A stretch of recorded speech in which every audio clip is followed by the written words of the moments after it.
Greetings everybody and welcome to the first of these discussion videos, which I'll tend to refer to as the talk box since I can't really think of anything original. So for this first topic, I'd like to discuss the WEC and its current state and really sort of ask the question, do we really need it anymore?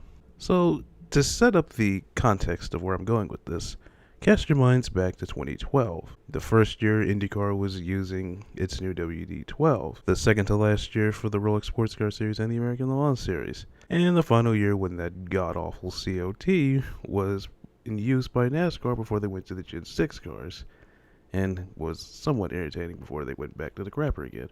But most importantly, this was the year when the WEC was launched, and it had a very compelling premise. You had the dominant manufacturer in Audi. You had Peugeot, who were originally supposed to show up, then suddenly they were out. You had Toyota, which was already an exciting prospect because, hey, remember those GT1s they ran?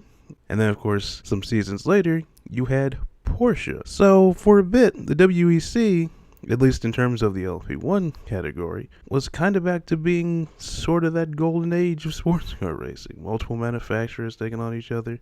And you had that on top of an LMP2 class, which was so many chassis. And of course you had the GT classes, GT Pro and GT Am and all that. So that was good for a few years. If there was a time before where I would have said, do we really need the WEC? I think everybody would have agreed, oh yeah, we totally wanted it, we totally need it. And it was to a point where people were even saying that, why watch Formula One when you can watch this? As of lately, now you can sort of apply the same why do you want to watch this question to WEC, because it just isn't the series that it used to be. And even with the whole hypercar thing going on, there's still that question of, do we really need it anymore? There's some key points to this. First off, LMP1. Now yes, I realize this is the final year for LMP1, and the hypercar regulations are supposed to come into effect the next season. But just think about how awful this class has gotten in the years since Porsche and Audi left. What reason is there to look at LMP1? You have pretty much a manufacturer LMP1 hybrid that's guaranteed to leave behind the privateer LMP1 cars that aren't hybrids. Just simple fact, really. So what point is there to watch that? I mean, heck, we already saw Le Mans last year. It's like, yeah, Toyota finally won, but the only people that got excited are the fanboys that didn't care that there was no competition. Even though I absolutely have been rooting for Toyota for years, and at that moment, I was just like, yeah, they won. Great. There wasn't that same excitement back in 2011, for example, when the last remaining Audi R18 won the race. So when Champion Racing finally won at Le Mans 2005, there was none of that excitement here because there was no competition. I know, again, hypercar is going to replace it, but let's be real here. Only two manufacturers and Scuderia Glickenhaus. There's supposedly interest from Peugeot, but how many times have we heard that? We've got Toyota, we've got Aston Martin, and that's it. Nobody else has showed up. Nobody else has said, we'll commit to this. So I'm not even too confident that's going to fix the problem. And then we go to LMP2. You might as well be looking at Prototype Challenge 2.0. Because guess what was also in that? A bunch of Oricas. What do you have in the WEC LMP2? A bunch of Oricas. And it's so bad that suddenly Alpine isn't the only one renaming their chassis. Now with Alpine, well, they're a returning manufacturer putting their brand name out there. I kind of understand them having a different name to everybody else. But the Oris 01, really? Really?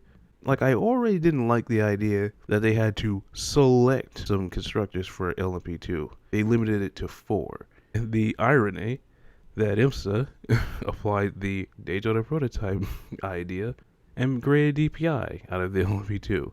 Basically, it's LMP2, but oh hey, we have engine diversity. We have car diversity. Even if it's just different bodywork on the other chassis. Although, this one not even bother with the Nissan one because, well, Nissan doesn't really care. But, like, that's how bad it is. So, the compelling diversity. Right now in WEC, you do not have that with either of the prototype classes. Whereas with the ELMS, hey, you still have people running Dolores. You still have people running Legers. It's unsurprisingly, you don't see anybody running a Multimatic. And then, of course, do I really need to bring up IMSA again? And I'm not going to fanboy over the Daytona prototypes, unlike a certain other person. But I'm just going to say, which is more compelling? Watching the exact same car that is clearly overpowering over everybody else, or watch one of two series which has more diversity and which has a better chance of one car actually winning and another car actually winning. And then who wants to watch the 6 hours of Fuji? Who wants to watch the 4 hours of Silverstone? Who wants to watch the 4 hours of Shanghai? Although, is there any race you want to watch at Shanghai? Really? I think the only race that has even slightly any appeal is the Sebring, 1,000 miles, or that weekend anyway. But there is the question of, well, why would you want to watch that when you have the real show that Saturday? So, do we even need the WEC anymore? Do we really need a championship of 6-hour races that surround the 24-hour race? The one the manufacturers actually care about? The one that most teams actually care about?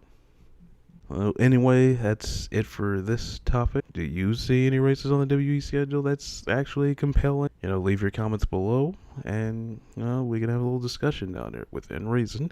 Hopefully you guys enjoyed this discussion there. I hope to do much more of these. If you like this, please give this a like, and feel free to subscribe for more of this. And don't forget to tick the bell icon, because it will let you know when I upload a new video. So that's it for me, and I will see you guys next time.